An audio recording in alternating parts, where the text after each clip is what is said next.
Hello and welcome to City Beat. I'm your host Greg from the Lewiston City Library. Joining us today is Kevin Duden, the intern from the city of Lewiston. How are you doing today, Kevin? Good. How are you? Good meeting you for the first time after many emails. Excellent. Yeah, and it's great to have you on the show. Thanks for being here today. Thank you for having me. Yeah. So why don't we jump right in and tell us a little bit about yourself? You know, who is Kevin Duden? Yeah. Well, I grew up in Central California and spent most of my early adult life there, and ended up going to school in San Jose, California. I grew up in Modesto, so not too far away, about a 90-minute drive. And but eventually my life kind of changed when a friend of mine talked me into moving to Grangeville, Idaho back in 1996, and moved there as a single guy, pretty much figuring my social life was probably over, moving to a town of 3,500 people. But surprisingly, I met my wife within a few months, and within a year of moving to Grangeville, I was married. Wow. And so we got married. We have 4 children, all daughters. They range from 15 years down to 7. We live out in Green Creek, Idaho, which is about 6 miles, I guess, east of Cottonwood. Mm-hmm. So we live out in the country, and so of course, with girls, that means horses.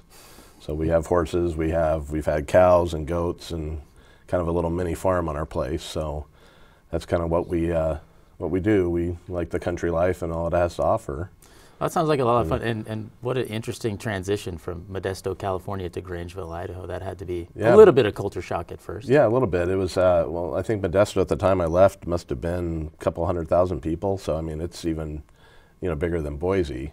Mm-hmm. And so moving to a town of 3,500 people was kind of interesting. But I had a really good friend there.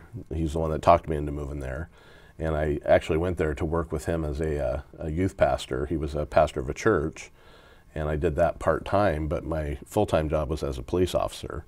And that's where what I was trying to do in California. Just had worked for a couple departments down there, and they had a position open in Grangeville, and surprisingly I got it, guy living 800 miles away, so yeah.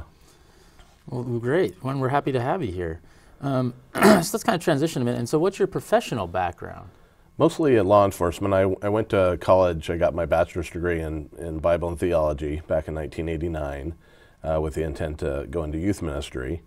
And I did that for a little bit, but I just kind of had a bug to try the cop thing, and just didn't want to look back 10 years and always wonder, could I have done it? And so I made some changes, took some classes that I needed to take to become a reserve, and which was like a volunteer with a police department. And I did that and got on with Modesto Police Department as a reserve, and they had some paid assignments. We would work like transportation wagons and that kind of thing, or dances, security at community events. And I eventually landed a subpoena serving position. It was 20 hours a week.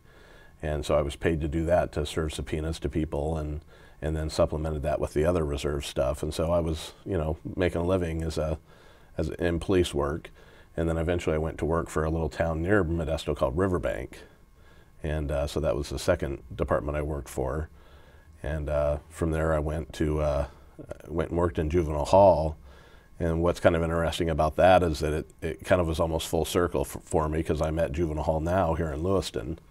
And so, I went to the police work, to more corrections or detention, and then back to, detention again. Well, it sounds like a big circle too, where, you wanted to serve youth initially, and then kind of in a roundabout way, you're also being a mentor for youth now. Right, and a lot of youth pastors, I knew that some had gone into law enforcement, so I don't know if it's just kind of the kind of service mentality, serving other people, that draws people to that. But so I've spent, probably about 20 years in law enforcement related positions for local governments. I've worked for every level of government except for state.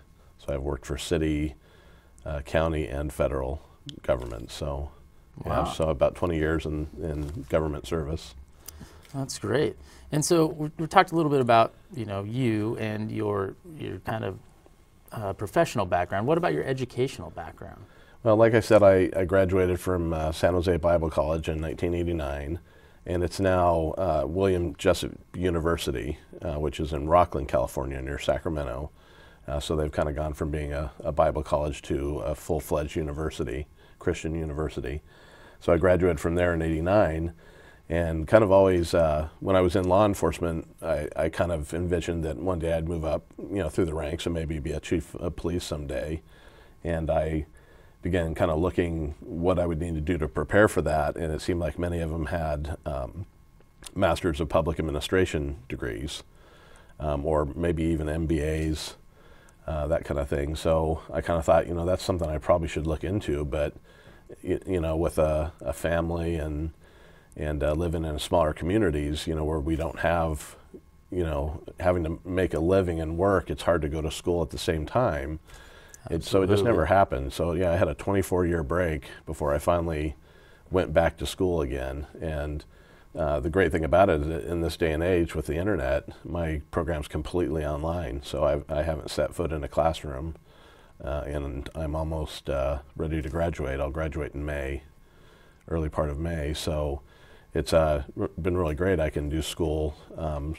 I can do a little school at work if I need to, get some assignments turned in the middle of the night. If I can't sleep, I can get up and work on school. I'm not limited to the classroom, so that's been really nice. And without that, it couldn't have happened. Working full time and having a family, I just couldn't go to school, to an actual brick and mortar school. Oh, definitely, and especially not in rural Idaho.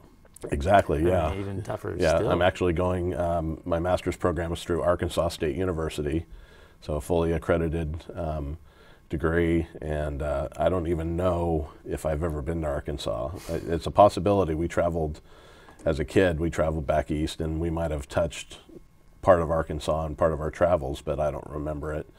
So it's kind of interesting that, that I'll soon be graduating from a college that I've never been to, and I'm probably not even going to go to the ceremony just because it's so far away. Oh, yeah. So yeah, it's been a really good experience. So I'll have a master's in public administration in May, and that was with a start date of fall 2013. So it's been about 20 months, I think, it took me to get that degree. So.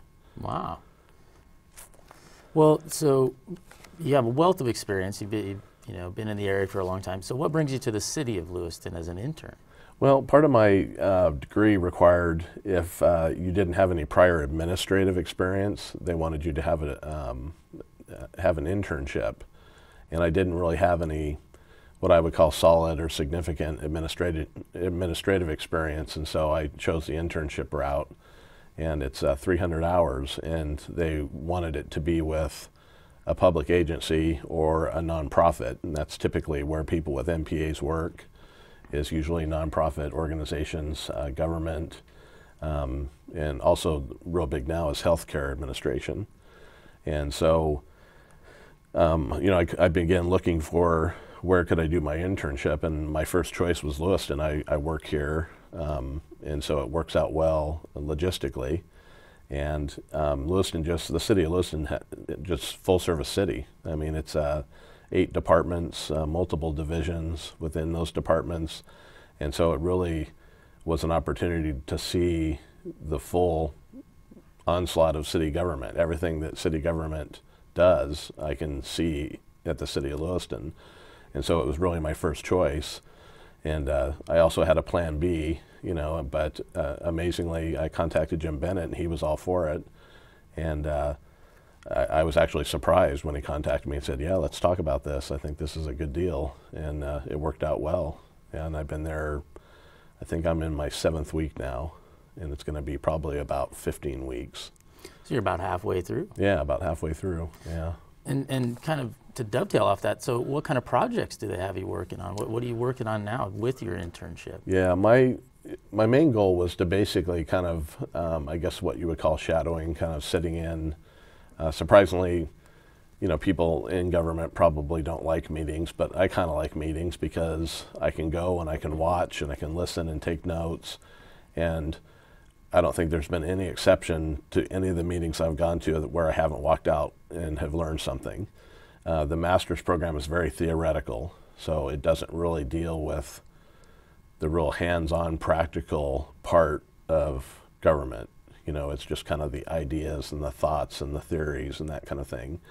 And so going to these meetings has been really good because I can find those little nuggets of information that connect to the theoretical part of my education. And it kind of makes the light bulb go on, so to speak. And so that was my main goal, but they have me working on a couple projects right now. You've probably heard of HIPAA, the Health Insurance Portability and Accountability Act. It's basically known as the privacy, medical information, health information privacy. And so they have me updating that policy.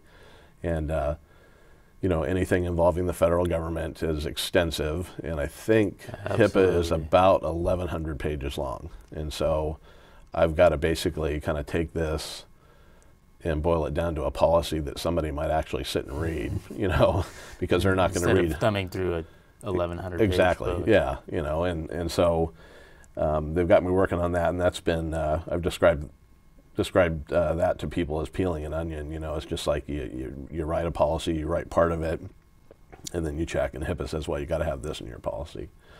And so you just keep adding stuff, but you've got to boil it down to something kind of succinct that people will actually, you know, because if you hand them a stack of, you know, 50 pages, they're not going to read that policy. Yeah, you know, if they can even hold it up. Right, exactly. Yeah, and then, you know, make a workman's comp claim, you know, for exactly. back injury, but.